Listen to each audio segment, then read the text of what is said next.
Took a swing at a wrecking ball and I prayed for my downfall and I found a Oke teman-teman, kembali lagi hadir di channelnya Yuka Kusnandar.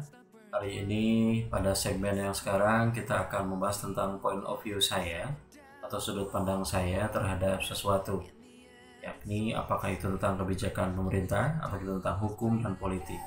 Nah sekarang kita akan membahas tentang kebijakan pemerintah.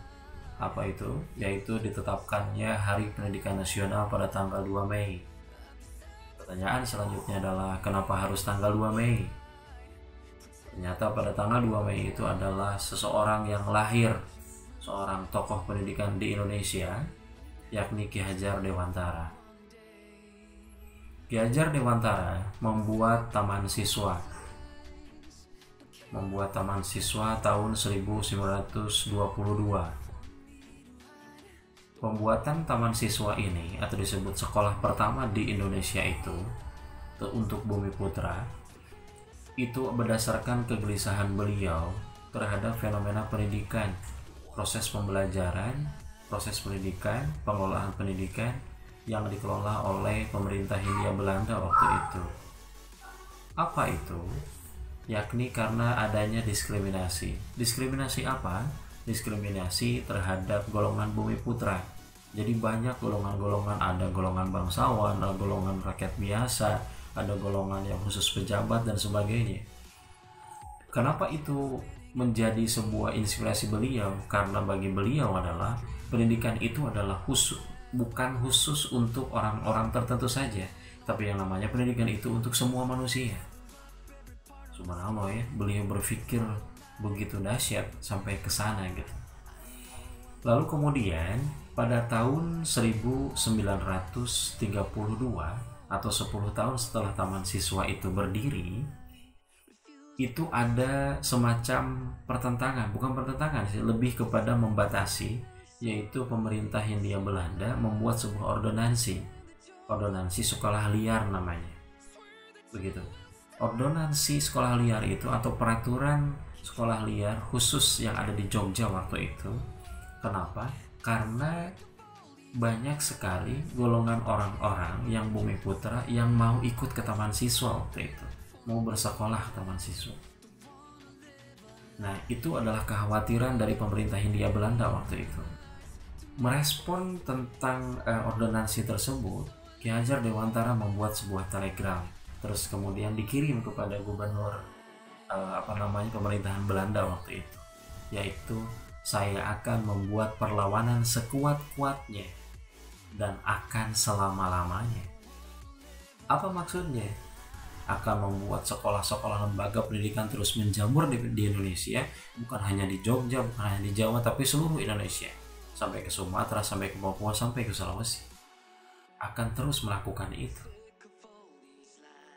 Lalu kemudian ternyata benar, hal tersebut dilakukan oleh Ki Hajar Dewantara, makin meluas, makin pesat. Kenapa hal ini makin pesat? Karena waktu itu ada dua hal yang menjadi alasan yang paling utama golongan Bumi Putra banyak yang mau melakukan atau masuk ke sekolah-sekolah tersebut. Kenapa? Satu, depresi ekonomi pasca Perang Dunia I. Lalu kemudian depresi ekonomi di Indonesia waktu itu.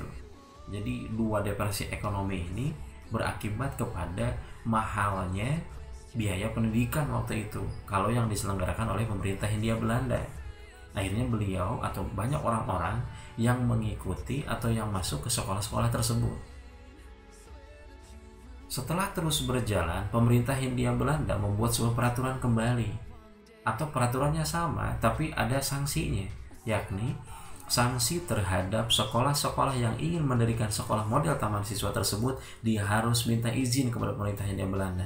Jika tidak minta izin, maka dia akan disanksi, diberikan hukuman. Ini bukan hanya kepada sekolah atau lembaga pendidikan saja, tapi juga terhadap siswa yang masuknya, terhadap orang tuanya. Dan juga yang paling ekstrim lagi adalah kepada guru-gurunya. Sampai guru-gurunya itu akan dikurung sampai 8 hari. Begitu ya, sampai 8 hari dilaksanakan atau maksudnya dilakukan hukuman tersebut jika dia tetap mengajar di sekolah itu.